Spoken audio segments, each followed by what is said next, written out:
that's sustained is the best way to do that.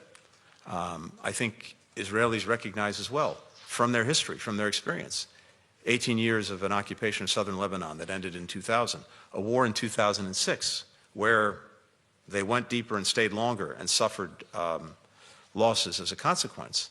I think they are very mindful that the best way to having enduring security is through what we've established, a ceasefire, but we have to make sure that it's upheld, and we are determined to do that.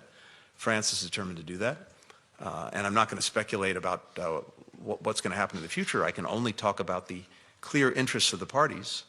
And Israel's interest is making sure that the terms of the ceasefire are fully implemented by Hezbollah, and that includes moving Hezbollah back to the north. It includes making sure the Lebanese armed forces are effectively deployed in the south along the border, that they have the authorities, as they do, to deal with arms that they find, to deal with infrastructure that they find, and that we have an effective mechanism, again, to deal with any alleged violations, and, as necessary, make sure that the ceasefire can be enforced. That's where we are. I am, again, very focused on making sure that we carry forward. Let's see where we are after the initial 60 days. But mostly what we want to see is people being able to return to their homes, and that's both in northern Israel and in southern Lebanon. So you don't consider that there's been any violations so far? Again, that's the entire purpose of the mechanism we've set up and that's being used, which is to say we get reports of violations, we look at them, we engage the parties, and that's exactly what we've done.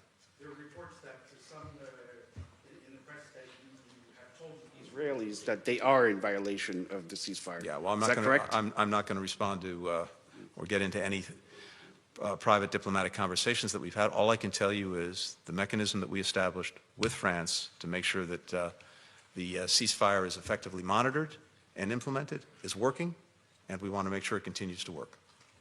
And for the final question, Sergei Goryashko with BBC Russian Service. Thank you.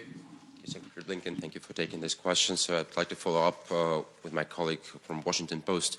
Could you please tell which diplomatic measures to strengthen Ukrainian positions before the hypothetical talks with Russia, Moscow, did you discuss yesterday with Foreign Minister Andriy Sybiha, with other ministers, if you discussed any? A big part of our focus here at NATO, and the conversations we had with the North Atlantic Council, with the NATO-Ukraine Council, in many conversations that we've had individually, has been focused on everything we need to do to further strengthen Ukraine as it heads into the new year. And as I mentioned, we're focused in very practical, concrete ways, really on three things: making sure that it has the money, the resources it needs to sustain its economy and to sustain its defense. We've now managed, on the basis of the frozen sovereign assets, the Russian assets that are frozen, to get $50 billion to Ukraine that will be going out the door in the coming weeks, both from the United States and Europe, and that will carry Ukraine for some time into next year. Second, munitions and everything that goes with that, whether it's air defenses, whether it's missiles, whether it's armored vehicles. We're working in a very determined way, again, to make sure for many months ahead that Ukraine will have what it needs. The United States is pushing out the door everything that we can. But beyond that, we have this process long established, Secretary Austin established it at Ramstein, to make sure that we're fully coordinated with allies and partners.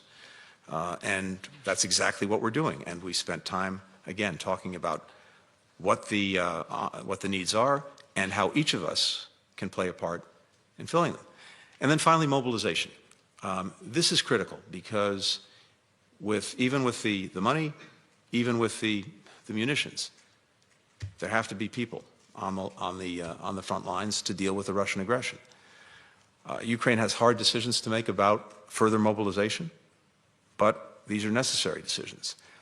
We have a commitment, though, for every person, every soldier that Ukraine mobilizes. We're committed to making sure that they have the training and the equipment they need to effectively defend the country. And again, that's what we focused on.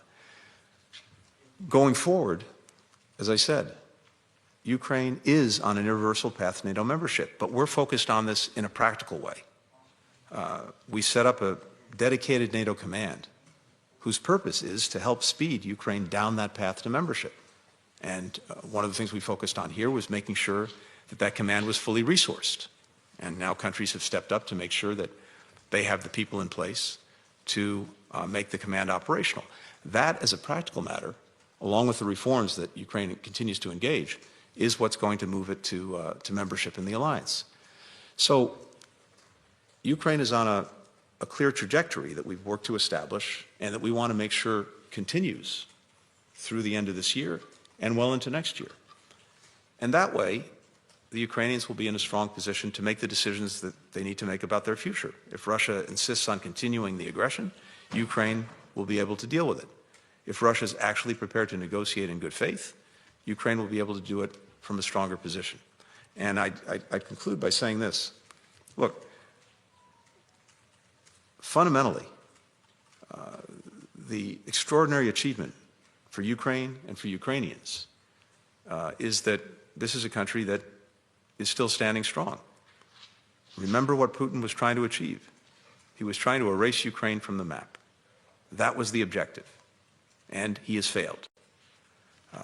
Ukraine has a path where it will stand strong as an independent country, making its own decisions about the future, able to fend for itself militarily, economically, democratically. We have to continue to make the investments necessary to move it down that path, but that is the ultimate success.